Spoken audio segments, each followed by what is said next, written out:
Today we're talking about Annihilation, the new map pack for Call of Duty Black Ops. We have 4 new multiplayer maps: Hangar 18, Silo, Drive-In, and Hazard, and a new zombies map called Shangri-La. Hangar 18 is based in the highly controversial Area 51, and it has a lot of Easter eggs that play up the conspiracy theory aspect. Hangar 18 is a medium-sized map. It has a pretty classic multiplayer gameplay structure. All the paths lead through and around the hangar. It kind of caters for all game types. You've got your close quarters going through the hangar. You've also got some sniper points as well. Strategically, you want to hold down the hangar.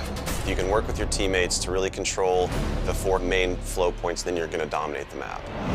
Silo is based on a Russian underground nuclear missile silo construction site. It's probably one of the largest maps in the entire game. Silo favors players who take their time because there's a lot of flank routes and a lot of interconnecting paths.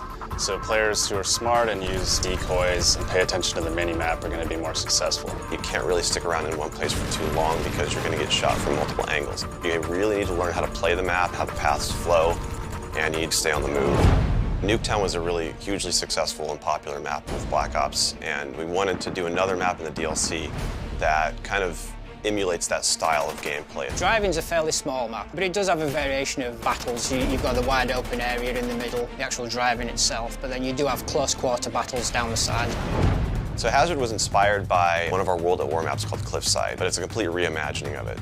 We've actually turned it into a golf course. It's a great level. Hazard is probably one of the only maps in the game that focuses almost exclusively on long-distance engagements, and the long-range snipers and LMG gunners and assault rifle guys are going to have an advantage. You're definitely going to want to avoid the fairway if you're not a sniper and stick to the edges of the map where there's some more intense choke points and medium-range engagements. The story in Shangri-La is shrouded in mystery. I love to leave it up to the fans to derive their own ideas from it and also discover the facts that we put in there. I hope they really get the sense that we've taken this to just a whole nother level with the new weapons, the new environment, the new ways of getting around the map and things like that. There's a lot of holding areas, escape hatches, and things that let you get out at the last minute, which is a contrast to Call of the Dead, where it was a very wide open map. This is a much tighter map. Don't hold out too long. If things look like they're getting rough, get out of there.